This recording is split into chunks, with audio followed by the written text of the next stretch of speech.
Vale, espera, no et moguis. Un moment. Uau, ho sé. És molt raro això, per vosaltres, per mi, bueno, jo passo cada dia per aquí, però... Hola a tothom, soc la Marta, i benvinguts a un nou vídeo de recomanacions de llibres!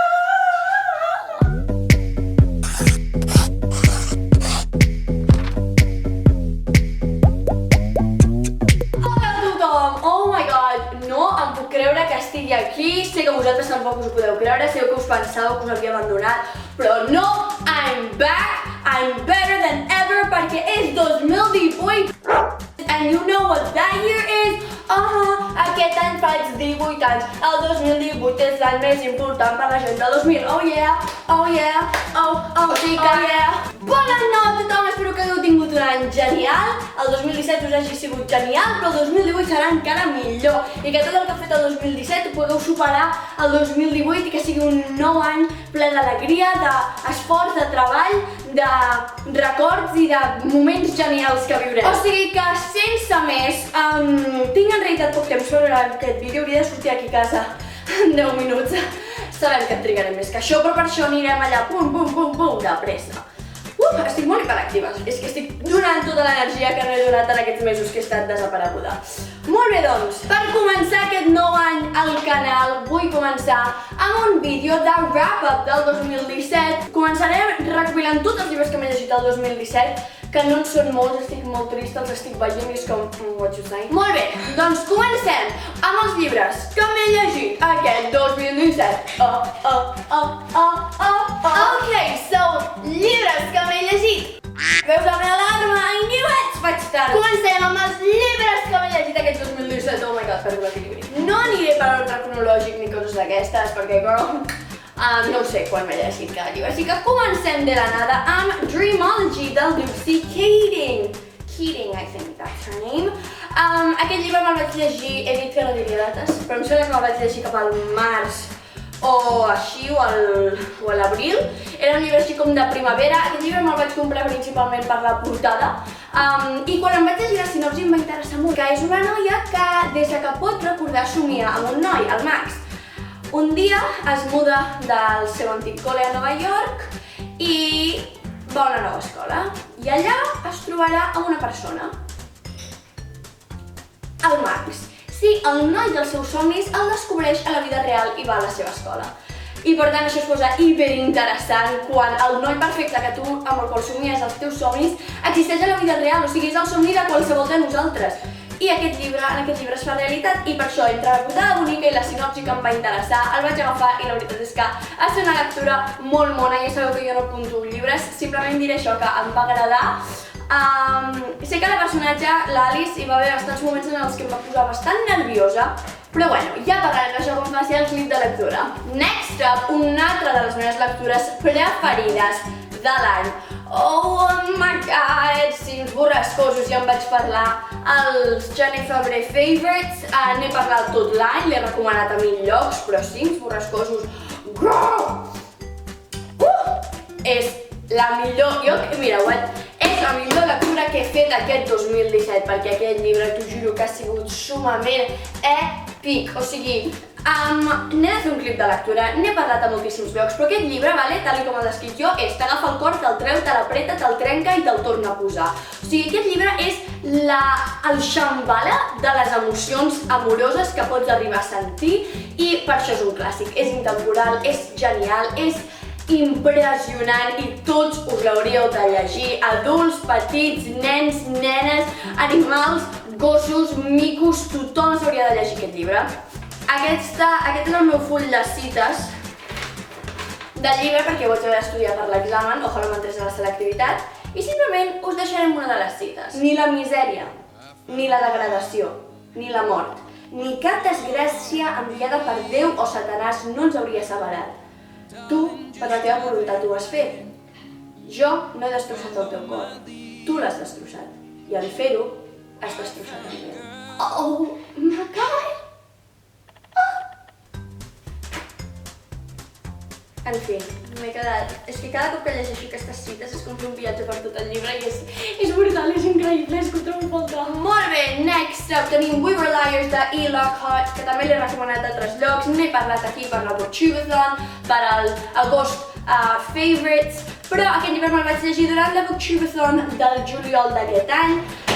És un llibre que m'ha encantat, és un llibre de misteri que t'he enganxat fins al ben final, es llegeix super ràpidament i té un plot twist increïble que ningú s'esperava, almenys jo no me l'esperava, i que realment està molt ben escrit, molt ben construït, és una trama que et deixa amb la boca oberta quan llegeixes al final, en plan, what?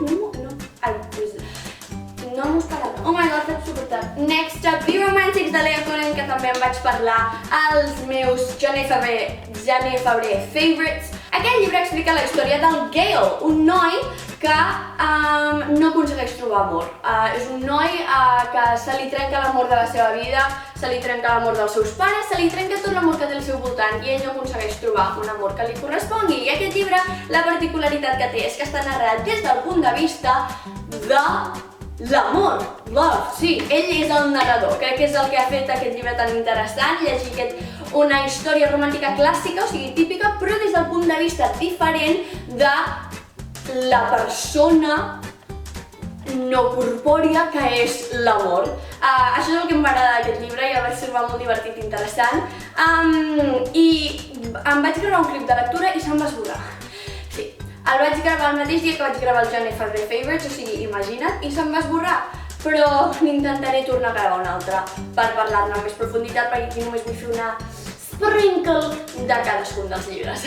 Sueños de Piedra és el següent llibre del qual us vinc a parlar, de Iria G. Parente i Selene M. Pascual, perquè, god, aquest llibre m'ha encantat. És un dels meus llibres preferits d'aquest any, perquè és bastant totxo. Són unes bones 500 pàgines, 570. Tot i així me'l vaig llegir en 3 dies, perquè quan el comences t'hi enganxes i no el pots deixar estar. És la història de la Lynn i de l'Azmael, que són dos personatges que narraran aquesta història compartidament, un capítol cada un, i a través d'ells veurem quin és el món de Silfos i de Mirabilia i de tot aquest món imaginari que s'han inventat aquestes autores, però en realitat el que veurem és la seva relació i com va evolucionant.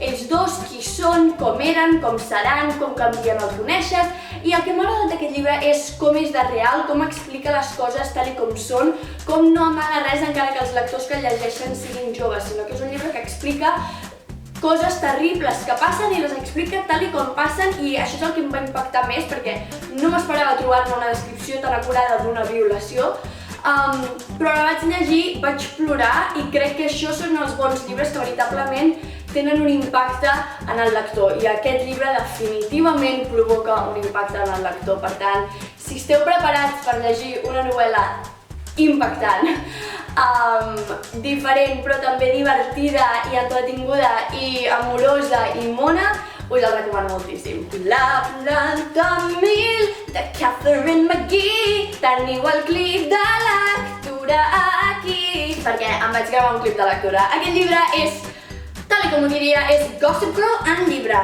Yes! Aquest llibre és Gossip Girl en llibre. Si us ha agradat la sèrie Gossip Girl, si us agrada el glamour, si us agrada el drama, si us agraden les diferències socials i veure com aquestes es barregen, si us agraden els futurs, si us agraden els mons futurístics, si us agrada Nova York, llegiu-vos aquest llibre, perquè veritablement té tot això ficat en aquestes 430 pàgines. Aquest llibre me l'he llegit aquest estiu i m'ha agradat moltíssim, i ha sortit la segona part Vertigen i el demano per Reis, perquè la veritat és que tinc moltíssimes ganes de llegir-me'l també. La segona part Vertigen ja ha sortit i me'l demano per Reis perquè tinc moltíssimes ganes de llegir-lo, perquè es va acabar de manera super impactant, ja que aquest llibre comença amb una mort, una noia que cau des de la planta 1000 de l'edifici més alt del món que es troba a Nova York. I al final és descobrir qui és aquesta noia que ha caigut, per què l'han empès, ha saltat, ha caigut, i aquest és tot el misteri del llibre barrejat amb tot això que us he dit, amors impossibles, amors prohibits, glamour, pobresa, enganys, tot el que li agrada a un bon fan del drama. com jo. A part de Cims borrascosos, que és el que he inclòs aquí, que em vaig llegir per la classe de literatura universal a primer de batxillerat, també me n'he llegit molts altres per literatura castellana, literatura universal i literatura catalana, així que els vaig a incloure. La Celestina, de Fernando de Rojas, Solitud, de Víctor Català, Aigües encantades, de Joan Puig i Ferreter, del qual no en tinc la versió física, estic llegint Noveles ejemplares a castellà, Càndid o l'optimisme, de Voltaire. Bueno, he llegit Hamlet de Shakespeare, no? Que no sé si me'l vaig llegir al 2016, a finals del 2016 o principis del 2017. Dublinesos, el conte dels morts, de James Joyce. I'm back, m'he marejat. Ja em va passar l'últim cop que vaig gravar el vídeo dels favorites, no sé si és la maledicció dels favorites, però bueno, anem a acabar aquest vídeo perquè només em queda un llibre per ensenyar-vos. Always and forever, de Jenny Han! I m'estic tornant a marejar, així que ho vaig a dir tot molt de pressa i sense cridar, perquè em sembla que això em gasta energies. Sabeu que porto esperant aquest llibre des de que em vaig enterar que hi hauria un altre llibre. Vaig penjar un vídeo, el podeu mirar aquí, d'investigació de si hi hauria un tercer llibre de la saga de To All the Boys I've Loved Before, de la Jenny Han, i des de que me'n vaig enterar que sí que n'hi havia un, l'estava esperant amb ganes boges, and it did not disappoint. No sóc tan fan d'aquest com dels altres dos, ni com del primer, que és el meu preferit, però sempre passa el mateix amb les sagues, però sí que ha sigut un final molt mono d'aquesta història que ens té el cor robat a tots els fans que ens l'hem llegit, i estic molt contenta que hagi sortit perquè hem pogut tenir una altra història amb la Lara Jean i amb el Peter i amb tota la família que tant ens estimem. I ha sigut mono, ha sigut bonic, o sigui, hola. La portada did not disappoint, portada on flick, això on flick, tenim els 3 colors pastels més monos del món. A més, amb aquest llibre m'he pogut relacionar bastant perquè parla de l'últim any a l'escola de la Lara Jean i el Peter i com es preparen per anar a la universitat, i a mi m'està passant això ara mateix, o sigui que és molt guai haver-ho pogut compartir amb el llibre. No! Lara Jean, why won't you do this for me? Oh, m'ha caigut el llibre. So this is my 2017 wrap-up! Molt bé, això ha estat el vídeo d'avui. Ens veiem en el següent. Moltes gràcies per mirar aquest. Moltes gràcies per encara estar aquí després de la meva pausa. I ens veiem la setmana que ve. Peace out i disfruteu del 2018 que acaba de començar! Adeu!